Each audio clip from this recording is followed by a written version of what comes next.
Hey everybody, Tim Adams here again. We're going to be wrapping up our discussion on small church tech. This week we're going to be talking about lighting, video, and live streaming. And I separated out video and live streaming because you can have a video system without live streaming. And live streaming is kind of its own little beast, as, as we'll get into. So without further ado, let's just jump right into lighting. What a lot of churches um, I have found kind of the road that they go down is cheap. How can we get light on the stage, light the entire stage for as cheap as possible? And one thing that I've found in small churches to be one of the most popular solutions is track lighting. And while it does throw a lot of light, or a fair amount of light, onto the stage, it's not controlled light. And so if you have track lighting and a few years down the road or a couple of years, sometime down the road you add a projection screen, now you've got all this light coming in, you can't control it, and you have to turn off the lights in order to see what's on the screen. And that creates kind of an issue. It's especially nowadays with where lighting is at, you can get really great lighting, theatrical grade fixtures for not a lot of money. You can get a dimming system. You can get even LED is really coming down in price, and so you get to take advantage of all the inherent benefits that LED offer you. So we're going to be talking about that, and I just want to open it up to Charles and Paul, and just let's first explain why lighting is important. So I know Paul, from your background in video, lighting is very crucial, and maybe you can explain why that is. I can not only explain why that is, I can show you why that is. So watch this.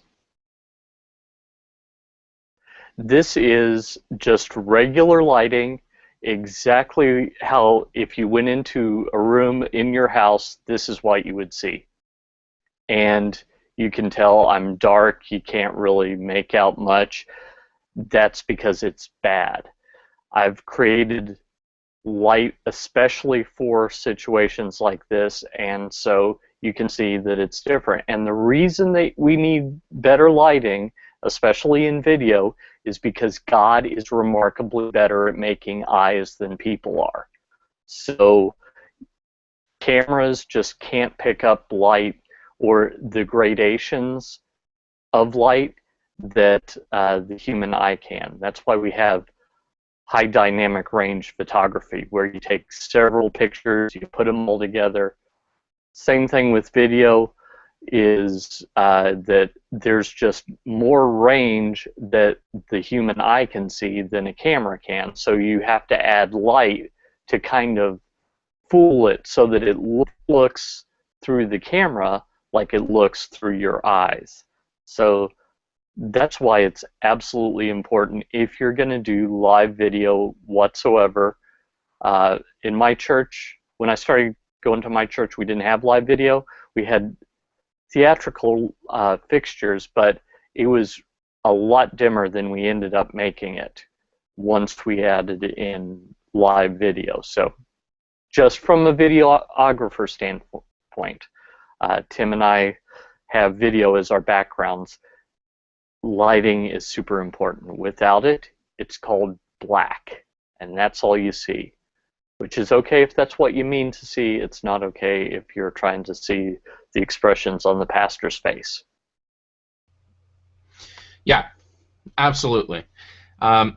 So you kind of take on this idea of not enough light, not being able to connect with what's going on the stage because we can't see what's going on the stage. Charles has something of a different environment, a different problem, if you will, and that is too much light.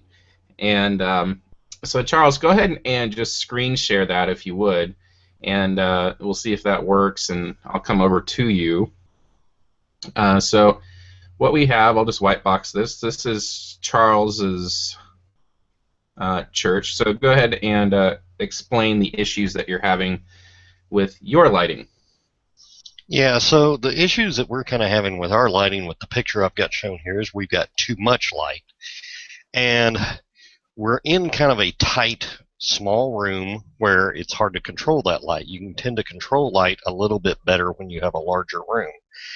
So as you can see there, our projector screen is extremely close to our podium and the lighting that's needed for our pastor, particularly when he wanders.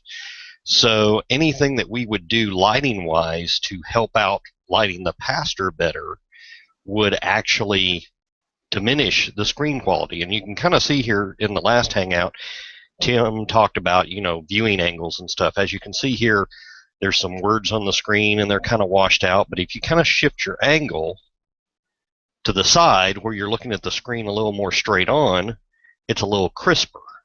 So, angle definitely has to do a lot with lighting when it comes to projection.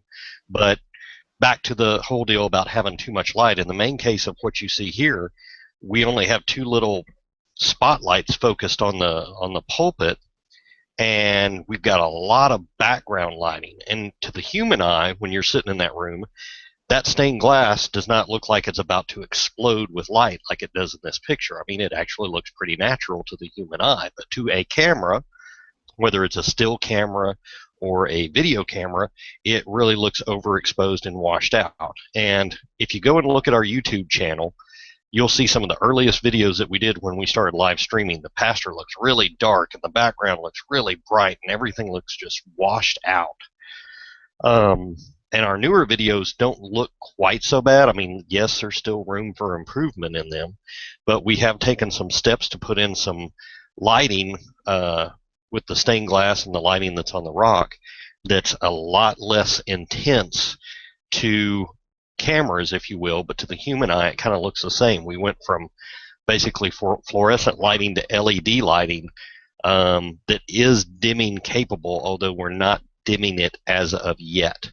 Just the fact that it's a little less intense light because the LEDs are very low output LEDs compared to the fluorescent lighting that was there, it seems to have done enough to solve our washout factor.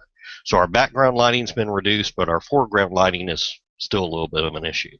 But yeah, so kind of sum it all up, you can have challenges where you have not enough light, but then also you can have challenges where you don't have the right light in the right places. Yes, exactly. So I'm going to unbox you there. All right. So two kind of contrasting viewpoints. Both are equally important. The idea is you got to have, like Charles was saying, the right amount of light in the right places. And I actually have a screen share ready to go. And forgive the shameless plug, but what we have here, this is on my website, is a before and after.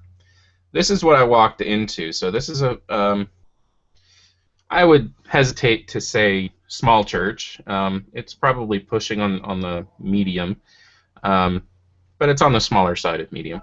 So like I said, this is what I walked into. They got their chandeliers going.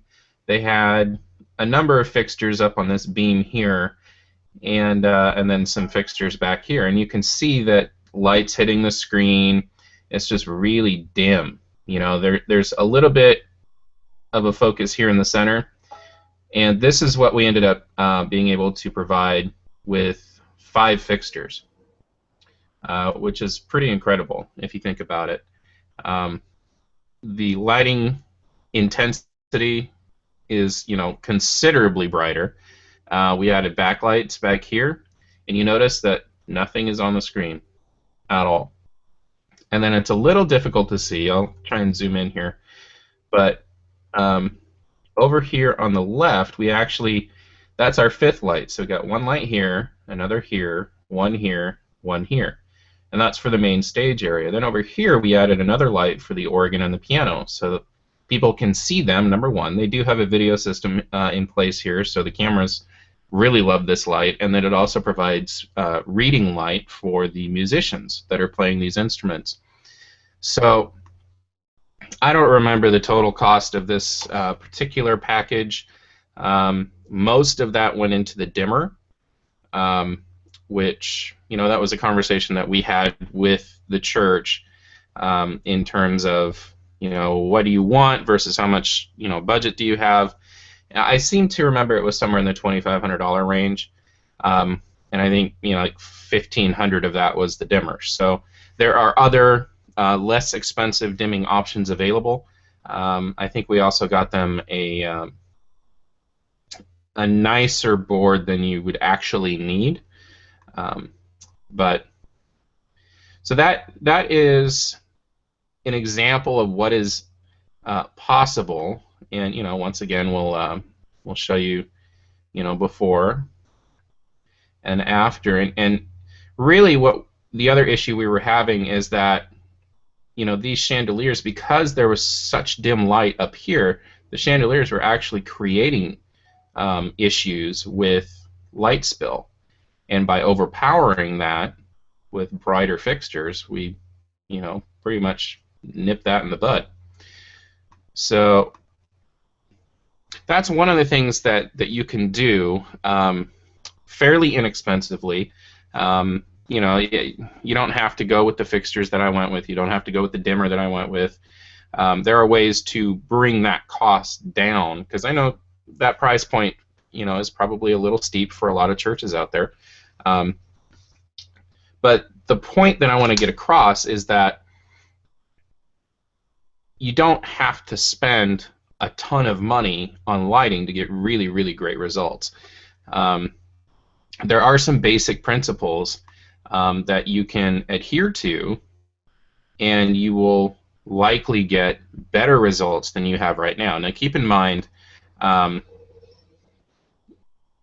you have to have fixtures that are bright enough and that you can control the shape of the light beam, so that you can keep light off of things or objects or areas that like a projection screen, but keep it on the area that you want. So just bear that in mind. So I'm going to do another screen share here.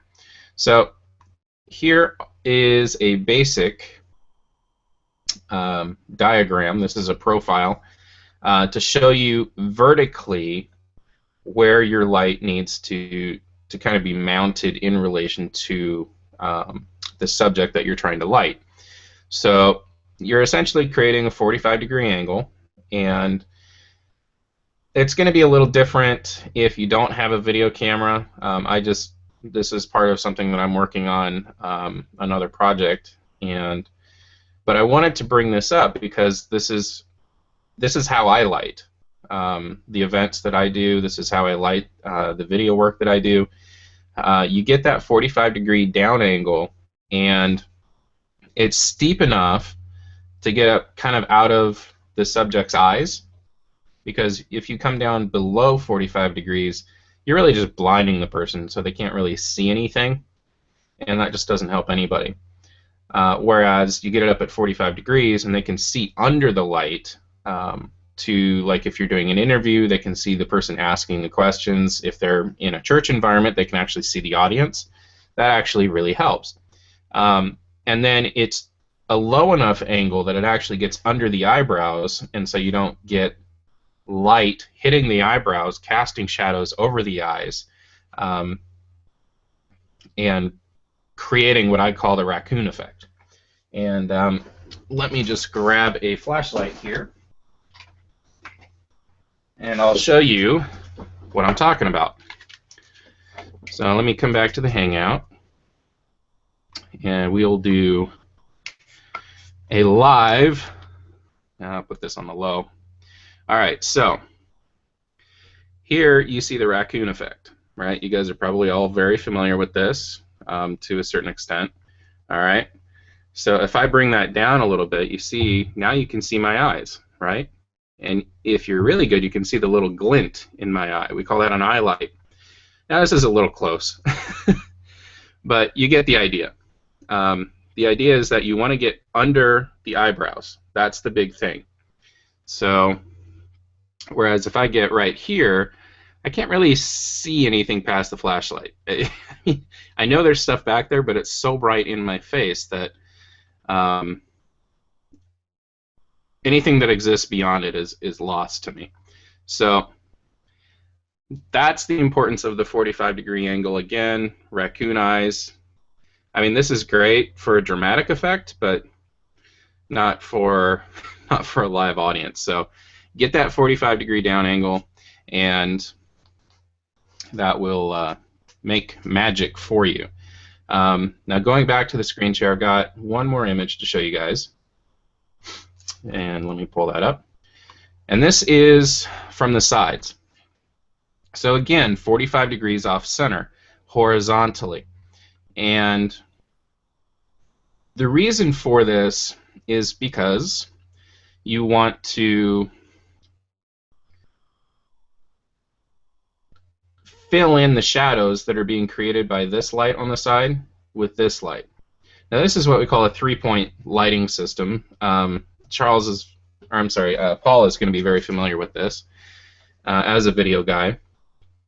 And normally a three-point lighting system consists of a key light, which you can have on either side, a fill light, which is called a fill light because it fills in the shadows created by the key light, but it's not necessarily as strong or powerful a light. And then you have a backlight. What I have discovered is that instead of having a key and a fill, you have two keys. And the reason for that is because the light that would normally be the fill light has to be as powerful as the key light, because what we're trying to do is we're trying to create a flat lighting, a flat wash, if you will, in that lighting area.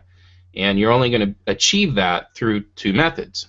One is two key lights, or you're going to have to diffuse your lights using diffusion gel or some manner of softening the light, which unfortunately has the side effect of diminishing the intensity of the light.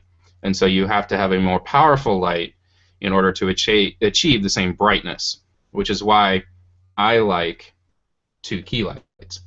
That's how I light. I'm not saying it's, you have to do it this way. This is just the method that I have found works really, really well for me. So with that, we'll come back. Questions, comments, guys? Does that all make sense? Do we need another visual demonstration? So you can see shadow on this side. And so if you have another light over here, it fills in. And the placement of the lights really will affect things. So like you're saying, high, good, straight on, bad, below, really bad. Like that, if you wanted your pastor to scare the congregation, light them from below. Yep, there you go. There we go, right there. There's evil Tim. Or even, down in front of them. I say theatrical lighting. That doesn't mean we want footlights. I know that a lot of people I've worked with, or not a lot, but some people I've worked with, they just like the look of footlights, and it's a little too Broadway for me, honestly. Mm-hmm. But yeah, so 45 degrees, magical number, 45 degrees vertical, and 45 degrees off center. And I have found that works wonders. It's a great thing. Really quickly, let's talk about effect lighting. Well, actually, before we get to that, let's talk about the importance of backlighting. And I'm going to go to you, Paul, again, because you have just a great way of explaining things. So I have kind of coined this phrase that lighting for video is going to look great for everybody, a live audience and the camera, whereas lighting for a live audience isn't necessarily going to look good for the camera. And a lot of that is because there's no backlight necessarily in lighting for a live audience. So what's the importance of the backlight? Backlight separates you from the background. Back to my church, let's say 10 years ago. We didn't have backlight, but we had started using live video. So Our stage wasn't particularly deep, probably the distance from the front row of singers to the guitarists and such behind was less than 10 feet, so pretty shallow. And the people in the back were often on risers. So it wasn't the case that the people in the back, because they were farther away, looked shorter. In fact, their heads were usually about on the same level from your perspective. But without backlight, both rows, and because we were zoomed in a lot in order to get larger shots, both rows, they look like they were right on top of each other. So if you imagine that each of these is a person, each of my hands, and one of them is behind the other, and then because of the zoom of the camera, they look like they're right on top of each other. Sometimes it would look like you'd have a person with two heads. I called that the Xiphod complex, from Xiphod Beetlebrox from Hitchhiker's Guide to the Galaxy. That you'd have someone with two heads because we didn't have backlighting. And I couldn't convince the pastor or the lighting person or anyone that we needed backlight until they did an effects shot with only backlight for a song where they were trying to go for a cool look, and someone noticed, oh wow, look how good the video looks on the screen. Which just goes to prove that sometimes you need to show people what you mean. They won't believe you. They think, no, he's exaggerating because, you know, tech guys want more toys. Or whatever they think. Doesn't matter. The result is the same, that you can really have less than ideal situation where if you have a backlight, it'll separate from the background, separate them. If someone has a black suit coat, for example, in a more traditional church, or a black t-shirt, and then a black background, they could get like a floating head thing going on. That's not cool either. So if you have a backlight, there's light on their shoulders, and that separates them from the black background. So that's why we use backlight, because it's so much better. I gotta unmute myself before I talk, apparently. I was being a good listener. I was trying, man. I was trying. So yeah, I was going to say, case in point there with Paul, he's got a black T-shirt against a black chair. So with the lighting he's got, you can tell he's not a hunchback. Always important. Yes. You can actually tell the difference. So, you know, if that lighting wasn't there, Paul would potentially look like a hunchback. Yeah, and if I lean back on the chair, you can see my backlight. So, in fact, if I'm not careful, sometimes I do that by accident. But there is my backlight, which is something very helpful. Yeah, so I've got an example here. It's a still image of just an interview. This is particularly strong backlight, but you can see how it's falling on the shoulders here. It's definitely hitting the hair, and it's just really making the subject pop out of the background. And it's not the only thing in a lighting setup that makes people pop out of the background. You know, what they're doing here is, you know, you have a really dim background and you have a really lit subject. And it all works together, but that backlighting is just what really makes it pop. And, you know, if you're even, you know, years down the road, you're thinking about doing video at some point, it is worth it to invest in backlighting,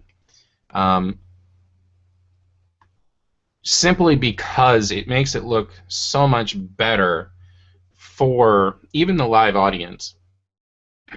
Excuse me. So that church that I was showing you an example of,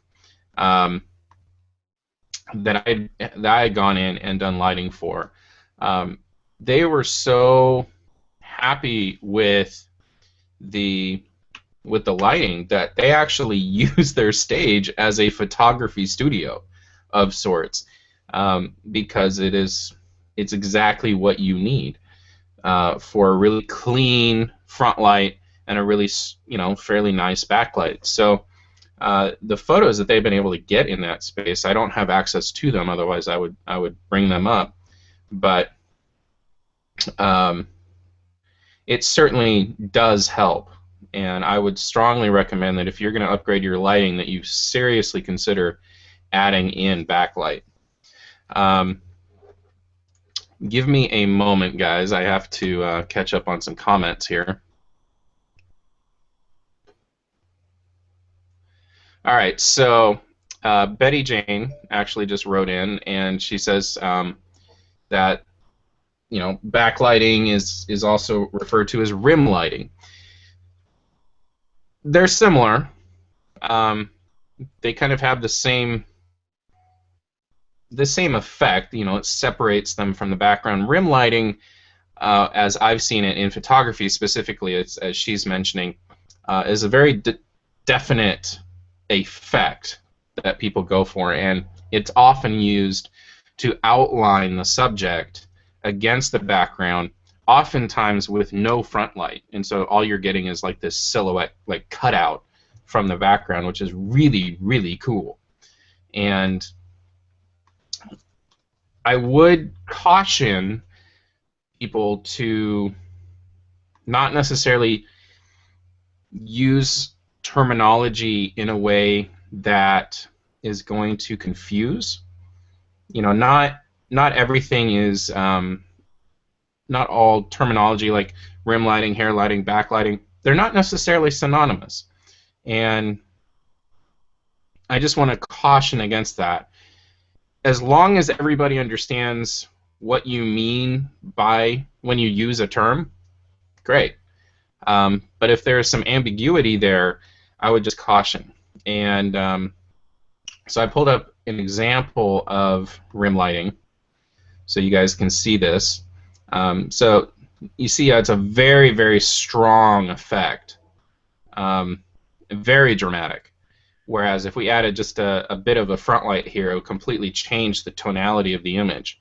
So just be aware of that. But having hair lighting that is capable of going to this level of intensity can certainly add a lot of flexibility in your lighting system to be able to accomplish a more wide variety of programs and not just a church service. So you could do something very dramatic with, say, some kind of a play or a skit. So something to think about there. Any more comments on lighting? That's the kind of shot we were doing on the Sunday morning, that they left the backlight up and then put up a key and a fill at the same time at a specific point in the song, and that's what convinced people. Just so you know what was going on is the singer was in silhouette during this moment at the beginning of the song. So you can do this on during your weekend service, and it could be very, very powerful, especially if you're talking about, let's say it's a Good Friday service and you're talking about the crucifixion. Someone singing a sad song about the crucifixion like that, really powerful. You wouldn't want to use that during the resurrection necessarily, but during a sad moment, that would be really great. Yeah, absolutely. So really quickly, let's talk about effect lighting, and a lot of that is LED. And the reason for that is because there's really no reason not to go LED at this point. You get color changing, you get very low power consumption. They run cool for the most part. So, and you can usually hook several units together off of one electrical circuit. So there's a lot of power in LED. There's a lot of capability. I generally, at the very least, will introduce the idea of replacing chandeliers with LED downlights that can change colors, because being able to change the color in the room allows you to completely change the atmosphere in the room. And that goes into a whole lot of color theory that I'm not going to go into, but I, as kind of a rule, don't really like chandeliers in a church environment. Um, and it's not that I have anything against chandeliers themselves or their utility or their purpose. They just tend to get in the way of, of where I need to put the lighting fixtures to light the stage, or they get in the way of the projector or projectors. So in that regards, it's always a conversation I like to have. It's not right for every church, certainly, and a lot of smaller churches are not necessarily going to see the benefit in investing, let's be honest, a fairly large chunk of money into what they consider area lighting. As long as people can read their hymnals or read their bulletins or, see and see safely, then I think they're probably, going to be happy with whatever solution they currently have. But it is an option. There are lots of effect options out there. In fact, Elation, I think, has something called the Sniper 2R, which sounds really malevolent or something, but it's a really cool fixture. It emulates a laser beam. It emulates a scanner, which is a very particular type of effect light. And then it also is a beam fixture, which means if you've ever watched Dancing with the Stars and you see those lights, those moving lights around the dance floor, that would be a beam effect. It's a very powerful, very narrow beam that can just cut through a lot and creates a really cool effect, but it is somewhat limited in its utility. So, sorry about that. Anyway, questions about LED lighting before we move on to video, which is probably going to take up the bulk of what we have left. No? All right, good. So moving on to video. Charles, I'm going to ask you to chime in here. What are some important considerations for a small church to think about before they dive into the somewhat treacherous waters of video? Probably the two that top come into my mind is camera placement. You got to find a good camera placement. Particularly in a small church, it's sometimes a challenge trying to find a camera placement that somebody's not going to walk in front of, because you're probably dealing with an existing building that was never built for video recording to begin with, so you got to try to find the best camera placement. And the best advice I can give on that is go high with your camera placement, as high as possible to potentially get over people's heads. In the case of our church, I'm shooting through our sound booth opening. It's not really a window, it's actually an opening in the wall, and I have the camera elevated on a tripod with some stands, some custom made stands that one of our church member made to boost that tripod up higher, where it's about at about a 6'2", 6'5" height level. So, it gets over most people's heads. Occasionally, you'll have your 6-foot person walk in front of the camera and you just have to deal with it.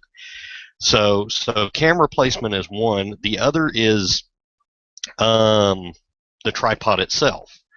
You can buy really cheap tripods, and when we first started out, we were running on a spare tripod my wife had sitting around the house.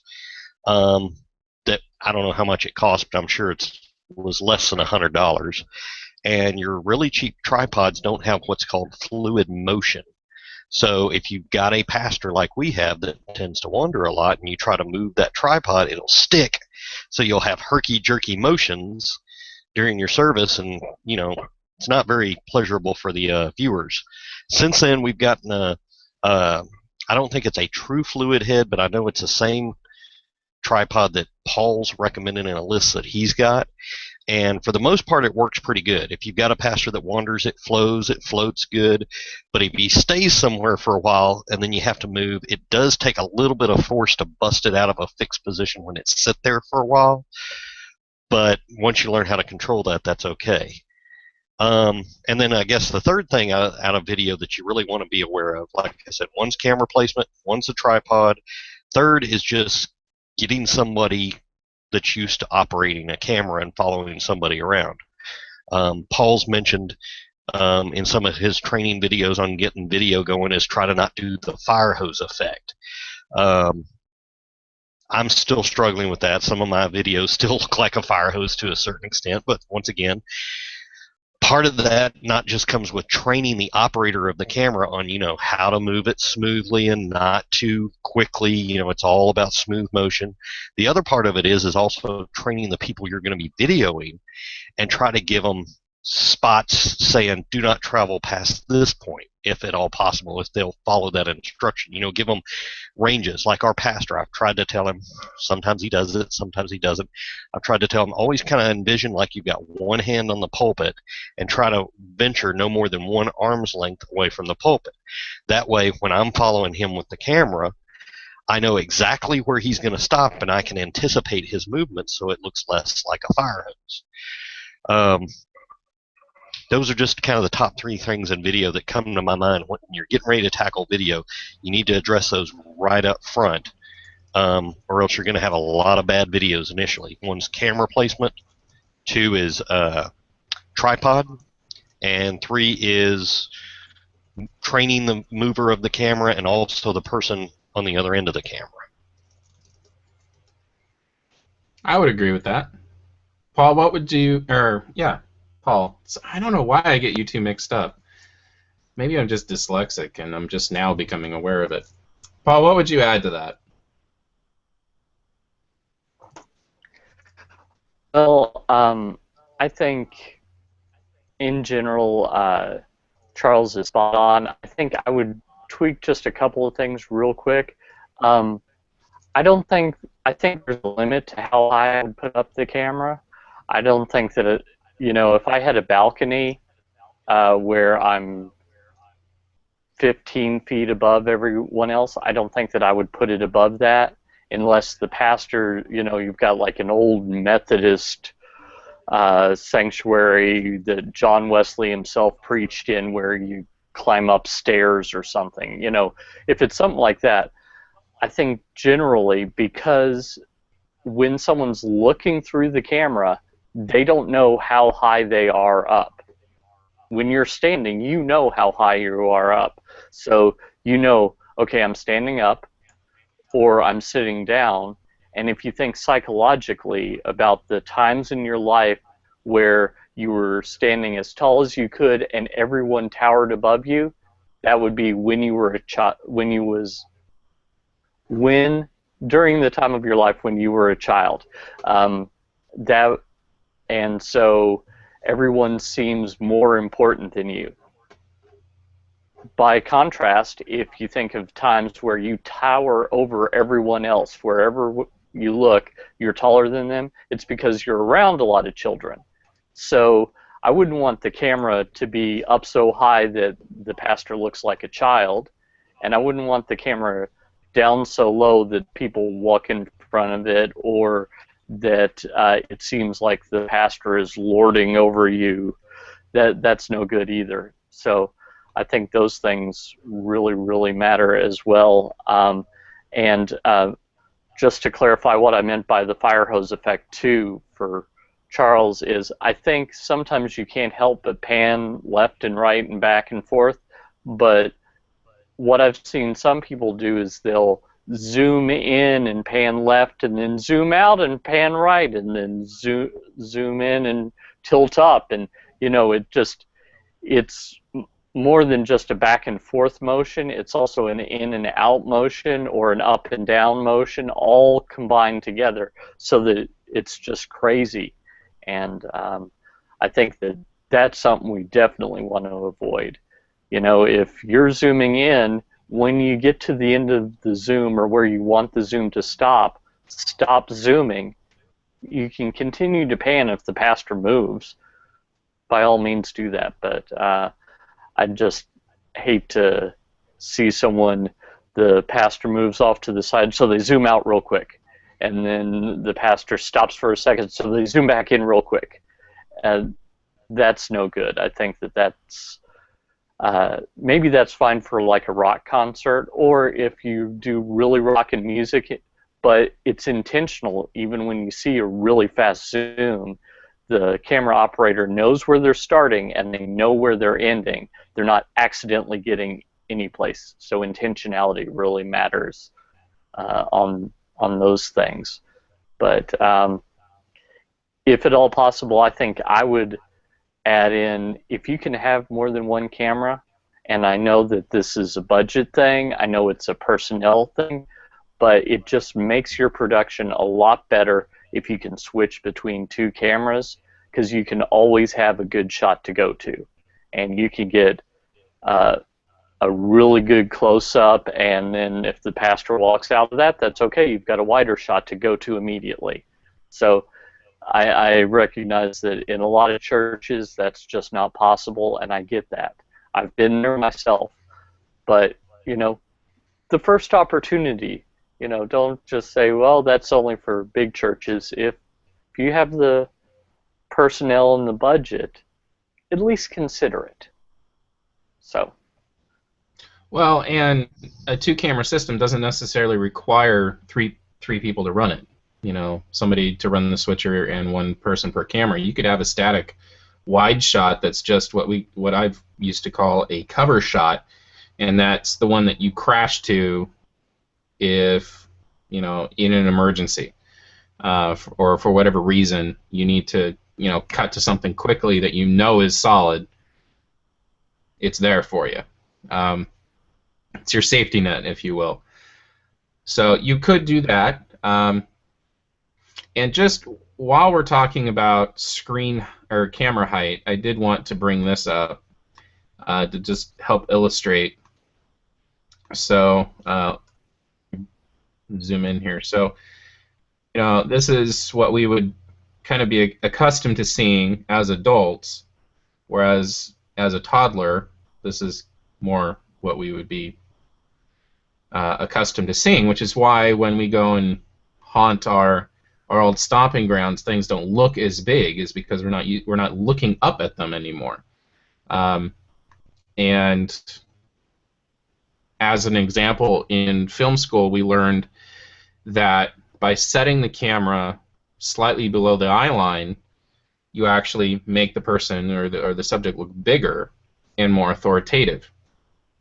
Whereas if you have the camera looking down, that's like the person behind the camera, being the viewer, is in an authoritative position over the subject.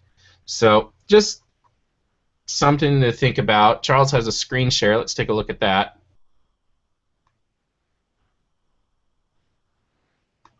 Yeah, so kind of piggybacking off of what Paul and Tim are saying here, you know, some of the things that I've done and maybe I've done right has been by accident, but needless to say, you know, I told you earlier, you know, we kind of had our camera at a 6'2", 6'5" elevation. Our pastor's kind of a tall pastor, and he's up on a semi-elevated podium that gives him maybe, I don't know, 1 foot, 2 foot extra height. And as you can see here, this is an older screen grab of our live broadcast before we did any lighting changes, so please no lighting critiques there. But as you can see, it's almost right at eye level with him. The only thing I would add to what I was saying earlier about, you know, kind of training the people on the other end of your camera, you know, try to train them on constraints on how far they can wander so that you can kind of know when to expect how to move, but also train them to, as I call it, give the camera some love. You know, that's the worst thing sometimes when you're watching a video where the person never makes eye contact with the video, ever. You know, and if you want an engaged audience, you want them to feel like, you know, that person's speaking right to them. So an occasional eye contact to the camera definitely helps. And if it's straight on eye contact, which is more natural, because if he's looking on a congregation, he could potentially be perceived as looking right into the camera as well. Whereas if you've got what Paul was saying, where let's say you're only mounting a location for the camera, could be that 15-foot loft, because that's the only place you can put it in your church. Well, unfortunately, you're probably never going to get that natural eye contact with the camera because you're that high up. So yeah, camera placement is definitely important. To kind of elaborate on what I said earlier, getting it where nobody's going to walk in front of the camera is important, but also getting it where you have a natural viewing angle and eye contact helps as well. Yeah, and that's where having an eye light can really help. And let me unbox you there, Charles. Sorry. Because that's where a lot of the connection is in the eyes, and that helps with what you're talking about, Charles. And Paul, did you see my comment? Okay, good. All right, so Betty Jane, Paul will be answering your question very soon, and he's definitely a good guy to talk to about that. So we've talked about some things to think about. Let's talk about what components do we need in a basic video setup. So we obviously need a camera. We've mentioned that you need a pretty decent tripod, a $30 Velbon from the local Fry's or whatever is just not really going to cut it. Something with a fluid head is what we're recommending. Some of the big names that I would personally recommend would be Bogen Manfrotto. Depending on where you are in the world, it can be either Bogen or it could be Manfrotto. I am a big fan of Sockler, which is a German company, and there's Vinton. I mean, help me out here, guys. What am I forgetting? Some other tripod manufacturer. Liebeck is another one.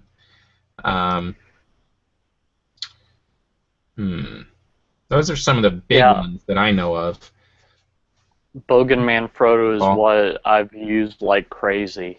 And I've heard of Sockler. I think I've used them once or twice. Weird. I see he's talking, So. but I'm not getting anything. Charles, can you hear Paul? Yeah, I'm hearing Paul fine. Oh, it's on my end. Okay. Huh. I can't hear anything. But you can hear Charles? That's lovely.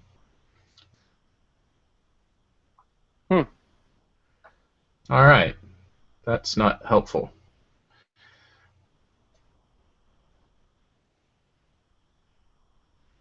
Can you Bogen by Manfrotto. Well, okay, yeah, that's good.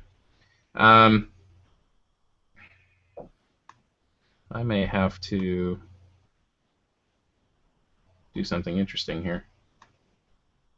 Can you still hear me? So, Charles, you can hear me?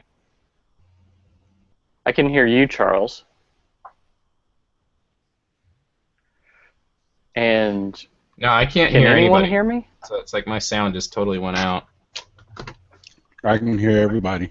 Oh, there we go. Oh, okay, great. Yeah, I got it back. The dreaded loose connector. What's weird is I didn't even touch it, so it may have been a driver issue. All right, so sorry guys, brief technical glitch. So we talked about tripods, and we can list out manufacturers on the event page. What other pieces and components can you think of that we would need in a basic, let's just call it a 2-camera system? You're going to need some way to capture that video and record it, even if you're not live streaming. Right, so we need an interface device if we're going to be going into a computer for capture, and a computer, obviously, right? Yeah, I guess it depends on what you're doing. If you're doing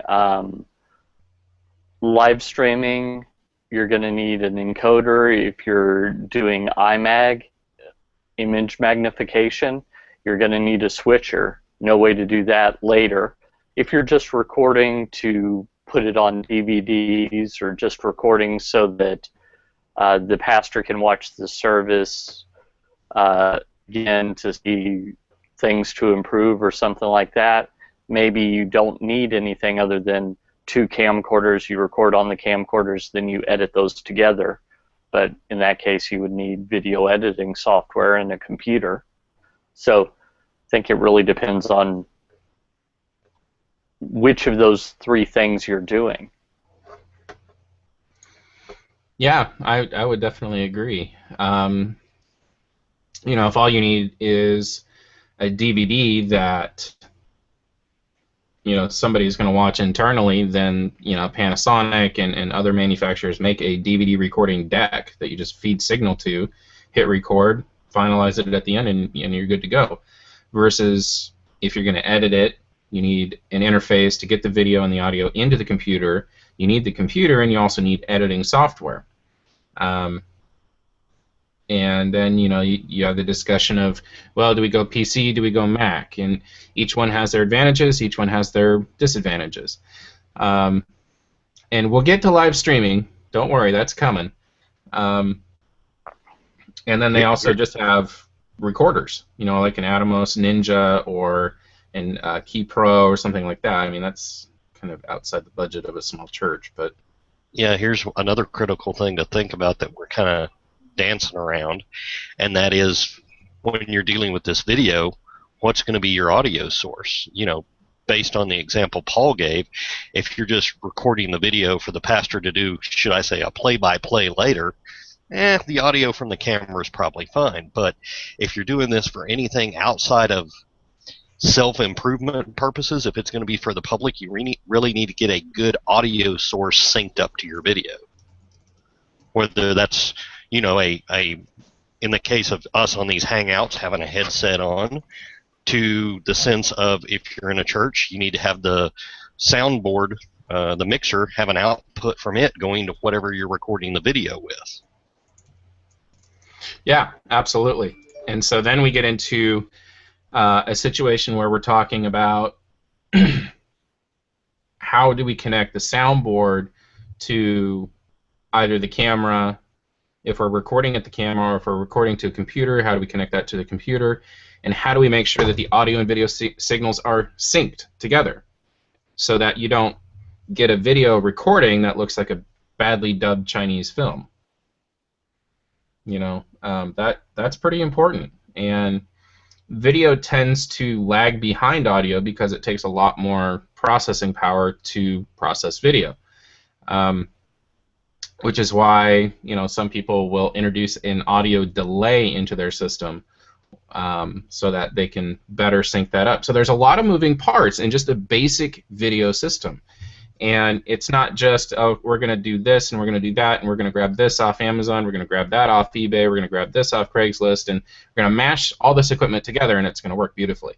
You really need to be intentional with what equipment you're going to use, what's going to be the best equipment to use for your given situation, and then what's going to be foundational equipment to start you off that you can build on in the future.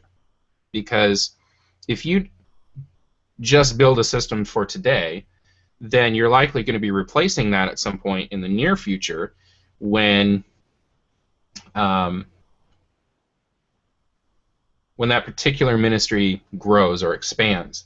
Because if there's anything I've learned, it's that once a video program or a video ministry begins, it either will fail within 6 months because no one really wanted it, and so you don't have that support, or 2, people are going to say, oh, we can do this now, and we can do this now, and all of a sudden the video ministry keeps growing and growing and growing, and you have to keep expanding the equipment in order to meet the new needs and the new requests.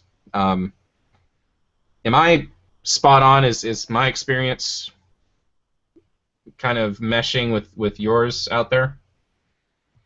September 11th, 2002, We had a church service. It might not have been September 11th, but it was the first weekend after that, commemorating that that occasion. And the pastor the next weekend said, "Man, that was such a great service. We're gonna sell those." The problem was no one told the video team until we heard it from the pulpit. And what we'd been told was, hey, this is just video for us to go back and look and see, kind of game film. So don't bother to zoom into people's faces. Don't bother getting any details. We want to see every bit of the stage, but details don't matter.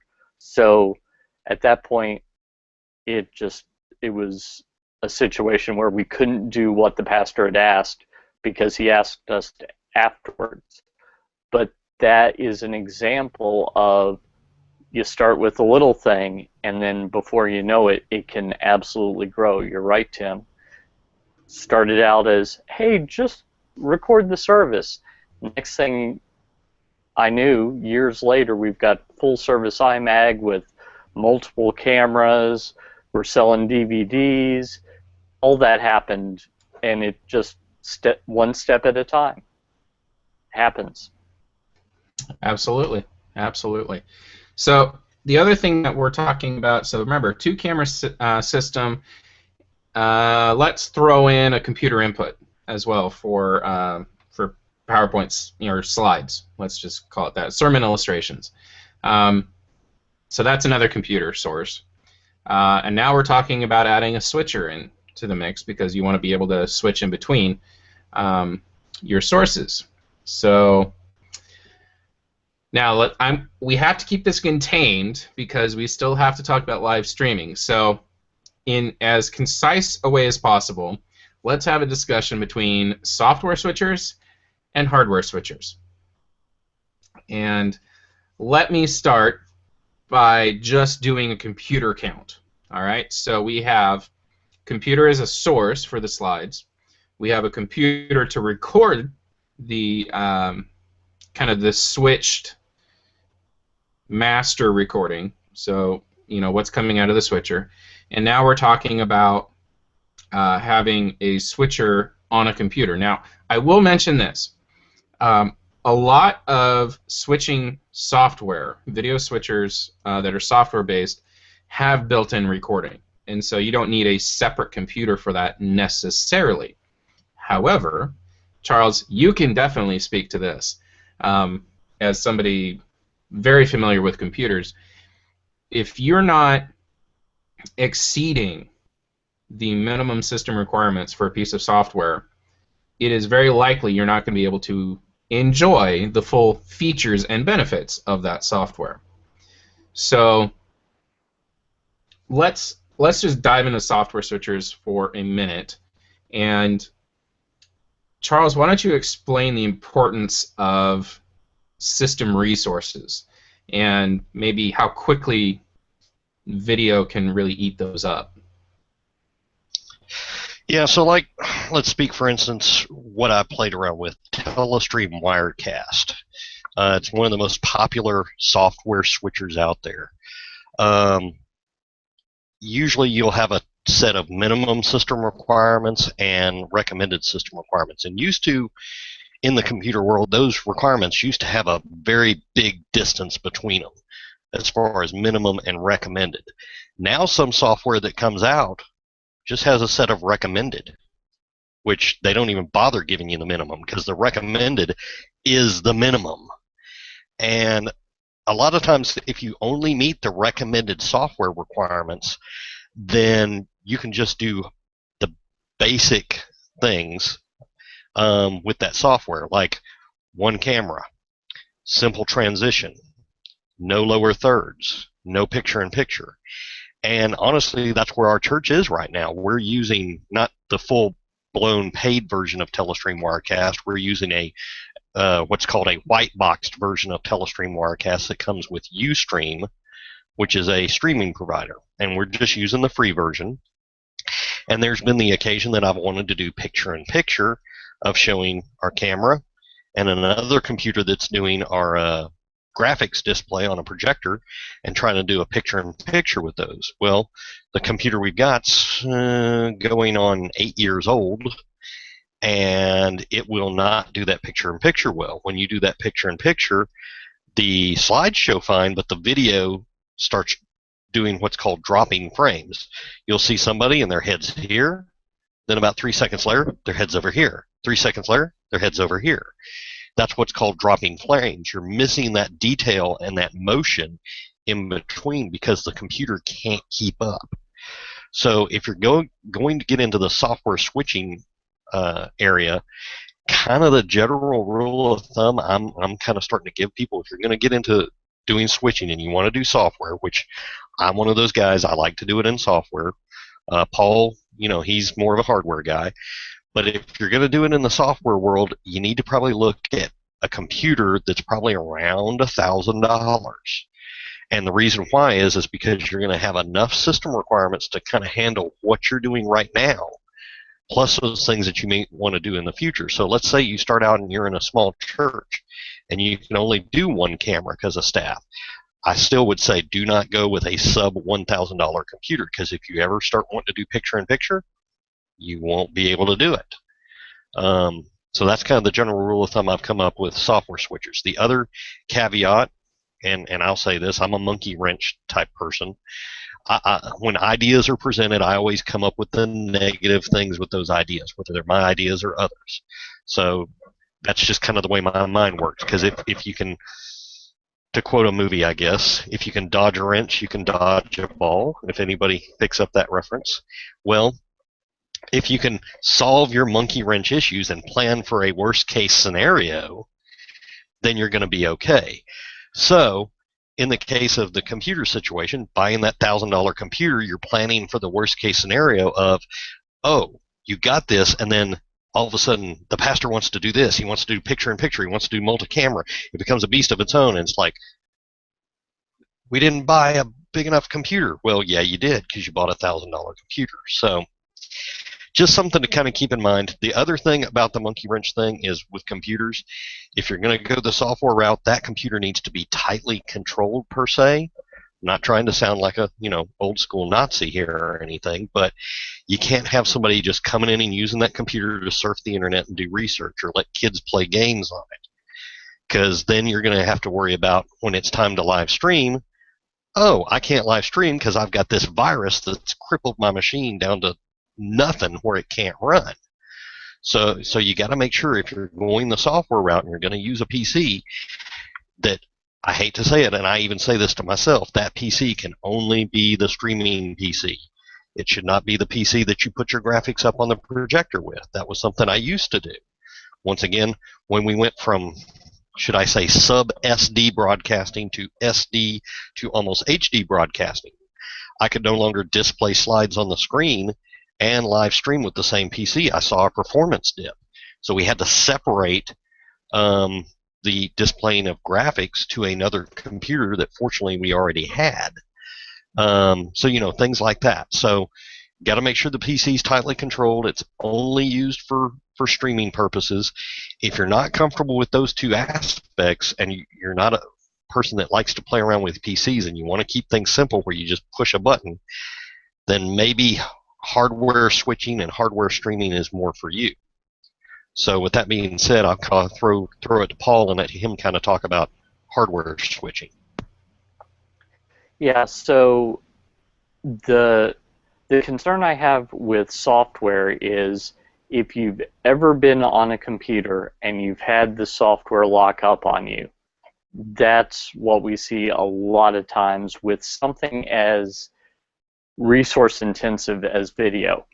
Now, if it had been the case that we didn't make a switch from standard definition to high definition, we would not have this problem very much anymore, because it used to be that computers could just barely handle standard definition. Then we got faster computers, more RAM, bigger hard drives, better operating systems. Things just got better. The only problem is that we then switched to high definition. So SD is 480 lines of resolution interlaced, so you're actually only displaying half that at a time, lines 1, 3, and 5, and then 2, 4, and 6, like that. So that's the way it used to be. Then we went to 720p. 720p is 720 lines all at the same time, so that's a lot more. And then we went to 1080p, and that's 1080 lines of horizontal resolution all at the same time. And you'd think, okay, finally our computers are going to catch up. Nope. We're right on the edge of going to either Quad HD, Ultra HD, 4K, whatever they're calling it this week. It's at least 4 times the resolution of 1080p. So now we get to a problem where the computer that you thought, oh, well, Intel's about to release a new chip, will be great until we start to go into 4K, and then all of a sudden the great new computer just can't do it anymore. So that's one thing to consider. And another thing to consider is a computer is a possibility box. And what I mean by that is a computer doesn't care what it does. Is it going to do a word processing document? Is it going to open Photoshop?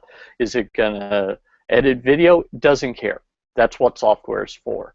So it does different things based on the software. So depending on the software you get and depending on the hardware you get, you could have wildly different results. It could be that Charles makes a wonderful computer that never has any problems.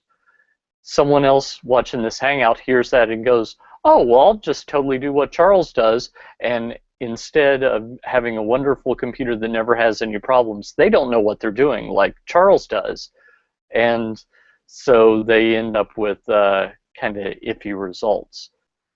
Another problem that I see, like you were saying, Charles, about the having a dedicated computer, is with hardware. So let's say we've got a Blackmagic switcher, which is kind of the entry level nowadays.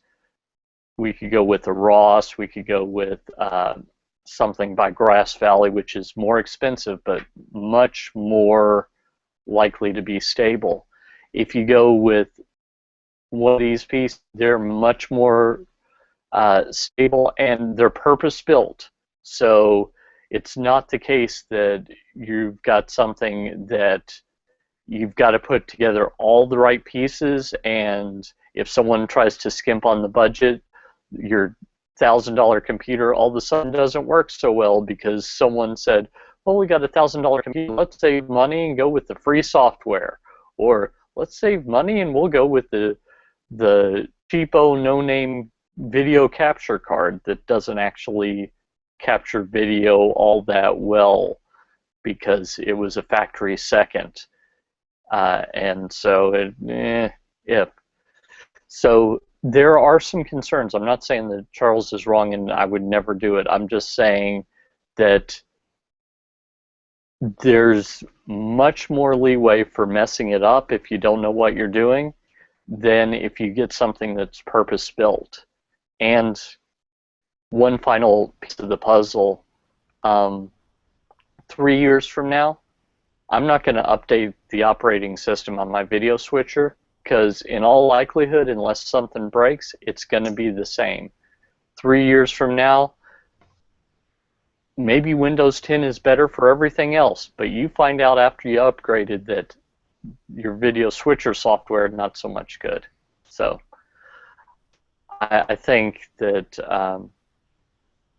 I don't want to argue and I don't want to say that it's never right. I don't want someone to think, oh, well, I'm the IT guy at work and the president of the company, you know, there are 3 of us, and I'm the only one that knows anything about computers, so I'm the IT guy at work and I know more than anyone else at work, so therefore I know enough to build a video switching computer. I don't think you do.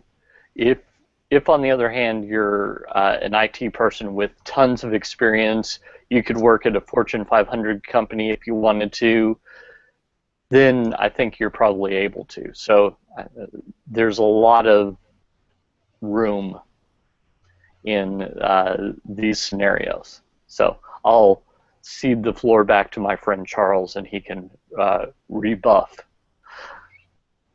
Well, actually, I'm not going to rebuff. I mean, to be honest, if you're not a computer guy and you're listening to this deal, definitely go with a hardware switcher. You're going to be much better off. Only get into video switching on a software basis if you really are a computer guy, like Paul described. You know, if you've got that what I call enterprise level of experience, that's the only way I would probably say tackle that. And Paul and I actually had an offline discussion last week before in the Hangout, and really when you come down to it, as a matter of cost, if you go between a hardware switcher versus getting a $1,000 PC, outfitting it with full version of Telestream Wirecast, that's another $500. You've spent $1,500. What time you spent $1,500 on a PC, you could probably still buy a decent hardware video switcher. So the whole argument on software versus a hardware definitely becomes a wash when you come down to money. It tips the scales in favor of a hardware video switcher when you say you're not a PC person. The only caution I would give on hardware video switchers, and this is something, once again, Paul's mentioned in some of his videos that he's done, and I would definitely plug this, is when you get a hardware video switcher or an encoder, get one, as we phrase in the business I'm in, get one that's provider agnostic.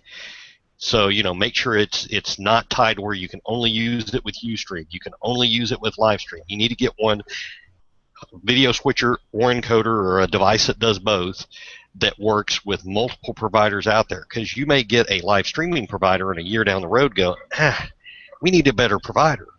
Well, if you have to change your hardware after you changed your provider, you just wasted money and you've not really been a good steward of the money that's been given to the church. So that's something to be cautious of on hardware switchers. And even like I mentioned earlier about software, if you're going the software route, notice I mentioned we are currently using a white boxed version of Telestream Wirecast that's provided by Ustream. I'm never, ever going to buy the version of the Ustream software that they provide. Why spend money on that when you go ahead and get Telestream Wirecast, which works with numerous providers out there? So definitely be concerned whether you're going the software or the hardware route. Don't get something that's locked into one streaming provider. Yeah, let's just jump into streaming, since we seem to be heading that direction. Just really quickly, I want to cover the different ways to stream. The most expensive, in my experience, is a dedicated streaming appliance. And this actually dovetails exactly off of what you're saying, Charles. So years ago, my old church decided they wanted to get into live streaming, and the primary goal was to get just a turnkey push-button solution that was stupid easy.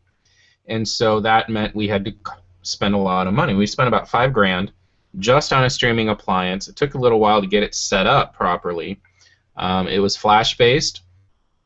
Found a streaming host. I don't remember who it was off the top of my head, but really all you had to do was turn the system on and push the big red button, and that was it. And when you were done, you pushed the same button, and and you were done, and it just worked. The problem is that Flash, well, our streaming provider decided to drop Flash as a supported streaming protocol without telling anybody. And so one Saturday we hit the button and it errored out. And it's like, what is going on? Well, we didn't find out until Monday when everybody was back open that they had just dropped support for Flash. So now we have a $5,000 brick, basically, that we can't use with our streaming provider. Of course, you know, we found another one, but it is not intelligent, just like you were saying, Charles, to spend that kind of money and be on a protocol that, for all intents and purposes, is kind of on its way out. Let's be honest. Um, I didn't know it was on its way out at that point in time. There was really no chatter in the forums and that kind of thing that I could find that indicated that, but that was my experience. That was a very expensive problem to find ourselves, or a situation to find ourselves in, and I don't think they're even using that anymore. I think they're just using Flash Media Live Encoder running on a Mac. So that, please learn from our mistake.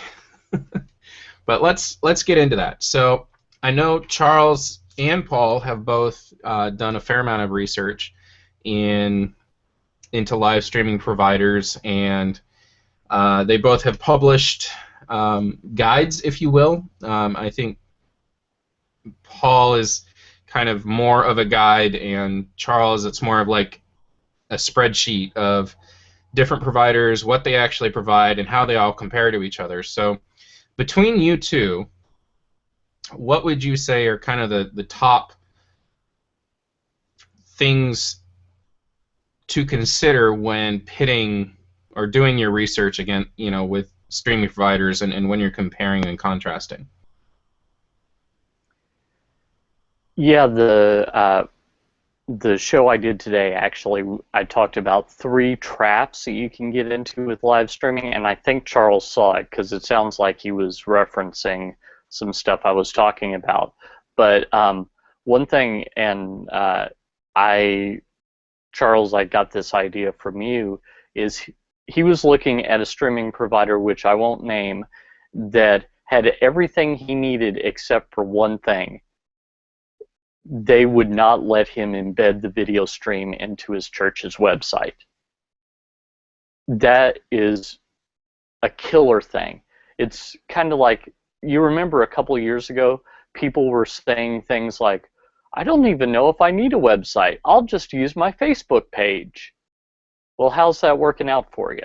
Sorry to quote Dr. Phil, but it feels a little bit like a Dr. Phil moment of, really, how's that working for you? Because all of a sudden they change the rules. Same thing happens in live streaming. They change the rules. Now, we're in churches, so it could be that someone gets a bee in their bonnet at the streaming provider, if it's not a church directed streaming provider, and decides that what you foolishly read scripture, didn't even make a comment on it. It was from Romans. It was the Apostle Paul talking. You foolishly read that. Maybe you're in a denomination that goes by the lectionary. You didn't even pick out the chapter, and it talks about homosexuality, and now you're banned for hate speech. It kicks you off during your weekend service, and there's no way to tell the people that normally go to your church online. That's a big problem. But if you were embedded, if this was some service where you got an embed code, no harm, no foul. You just change your embed code, and they might notice that the player looks a little bit different, but they go to the same page. So there's a million things that could go wrong. A credit card, someone forgot to sign the check, and so even though they sent it in, the credit card company cancels your card, or the card gets stolen, or a million things could go wrong in between one weekend and the next. And if you can't embed your stream, all the people that go to your church online no longer can. And you probably don't have a good way to contact them, unless they're people that would normally go to your church, but for some reason they weren't on that weekend. So I think that, in my mind, is something I wouldn't even look any farther. So what about you, Charles? Any other stuff that is like a deal breaker for you, or something you've got to have? deal breaker for me, at least not for me personally, but in the case of the situation I'm in, where I'm in a multi-campus setup where I'm the technical expert and the other churches don't really have technical experts, having a streaming provider that can make it like that big red button, like Tim was saying, definitely makes it handy. There's some providers out there that are better than others. I won't get into naming names. Other than I will say, we use Ustream, which we're using an older version of their software, mainly because we got older computers, and I've recently tested their newer white box software on a newer computer that's actually a toned down version of the latest version of Telestream Wirecast, which I think is at version 6 now. And it's got some really snazzy features, like the number one snazzy feature. Before, with the Ustream software, you had to hit one button to start broadcasting, another button to start recording. Now, if you configure the software right up front, when you hit the broadcast button, you're immediately recording at the same time, which makes it easy for non-technical volunteers. Ustream has that feature. There's another streaming provider out there that has that feature as well. I primarily tested the two big boys out there, if you will. And one of the big boys is the one Paul mentioned that does not let you embed the stream on your site, which bothers me. There's a lot of religious focused streaming providers out there. I don't really have a lot of them reviewed in my link when Tim posts it here later. I mainly hit the high ones that like corporate companies would go for, because if it's good enough for corporate, it's good enough for a church. A lot of these independent religious focused streaming providers out there are startups, and they may not be very reliable. There's some out there that are reliable, and the ones that I tested that were reliable, they didn't have that big red button for non-technical staff. So there's always trade-offs when you're reviewing streaming providers. If you want to make it, and pardon me using this unpolitically correct term, but if you want to make it idiot-proof, then you kind of have to go with the big boys, which cost a little more money, but they have the feature set built in them that basically anybody can run it. If you've got technical staff, you want to stick with a religious focus, then the religious providers are out there. The only place where I will differ a little bit in opinion on Paul, as far as deal breaker for him, not having an embedded player on your website is a deal breaker for him. For me, it wouldn't be so much, as long as you promote heavily that the source for your live stream site is the web address on your website. That way, if you ever change streaming providers, whether it's embedded in your site or not, the people are always going to the same web address every time. If you can somehow promote that heavily, the embedded thing isn't as much of an issue, but it is still an issue. So I could live without the embeddable deal. I don't consider that a deal breaker. The deal breakers for me, for like a small church, is, like I said, making sure it's idiot-proof to run. Another thing for small church that's a deal breaker is limited broadcasting, and I'll be upfront. We've got that with Ustream. Ustream has a limited number of hours you can broadcast, and then you get overage fees. If you're in a small church that's going to stream infrequently, once a week for 30 minutes, 45 minutes, an hour, overages and limits, you can plan around that. But if you're going to really hit it hard with live streaming, a provider that has limited broadcasting hours and overage fees is a deal breaker. Another thing that's a deal breaker is, do they have content blocking? YouTube out there, if you're broadcasting music and you use a YouTube live event, they'll shut you down even though you've got a license. So you got to watch out for content protection on some streaming providers. So just things to think about. More detail will be in the links that Tim provides. I don't want to take up too much airtime with that, but just covering the main deal breakers of the things to watch out for, the gotchas. Yeah, and that's really all that I'm trying to get as far as information to disseminate and get out to the people, because a lot of people don't even know where to start. And just having your comparison chart, Charles, out there will give people a really good idea of you know, kind of the big players and some of the more reliable ones, where certain ones fall versus where other ones, really do well. And let's wrap this up in the next few minutes, talking about how important a solid, high bandwidth internet connection is, and why you are not going to want to share that with the Wi-Fi network that you have in your church. So let's talk about that, because I know that you guys definitely have stories on that. So before we started recording, Charles and I were talking about an interview that I had an interview earlier this week, and the guy's show, he was interviewing me, was at 3 o'clock Eastern time, and then again at 3:45 Eastern. So I anticipated that my younger daughter would get home at 3 o'clock. So I wrote a note, told her not to come up and bug Daddy, no problem. Unfortunately, she decided to turn on the Roku and watch PBS Kids right during my interview.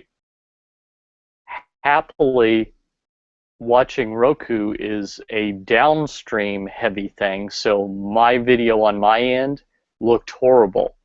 But a couple of times he said, "Wow, your camera is just so great, I can even read the books behind you." And all the time I'm thinking, I really hope this connection doesn't quit. I really hope this connection doesn't quit. So that's the kind of thing that you could have where it can seem really bad on your end, and in fact, to people watching, it might not be. But the opposite is also the case.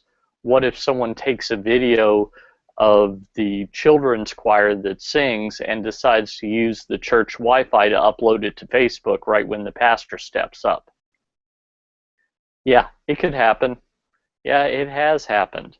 I can't think of a specific example of the time that it has that I've talked to someone, but I believe it would. So I think that if you can, it's best to split out the connection so that you have, if you're live streaming especially, you have a dedicated connection that no one's going to mess with. So if that's at all possible, that's what I would recommend. What do you guys, do you have any other recommendations or horror stories? Yeah, I would definitely agree with Paul. If you can get a dedicated internet connection for your live stream, definitely better off if you can do it. The other thing to kind of look out for is shop around when you're getting an internet provider. If you don't even have an internet connection today and you're thinking about doing live streaming, shop around on internet providers. Once again, this is kind of plugged off in my material that you can read later, but shop around on your providers, make sure they don't have a term commitment when you sign up with them, because a lot of times when you're dealing with a salesperson on the phone trying to get an internet connection, they're like, "Oh yeah, it's fast, it's 15 megabits. Yeah, that's download speed. That's not upload speed. When you're doing a live stream and you're broadcasting, upload speed is key. And with most internet providers, upload speed is what they chinch you on, is because for the average home user, you're consuming information. Download speed is what matters. When you're broadcasting, you're producing information, so upload speed is what matters. And most internet providers give good download speeds, but poor upload speeds, because the average home user, the average business, doesn't do a lot of uploading.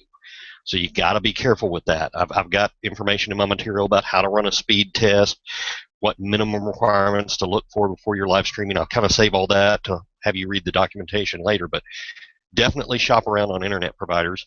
Definitely try to get a dedicated connection for live streaming. With that being said, we weren't in that position. We actually had an internet connection first for general Wi-Fi, people using it purposes, and did live stream after.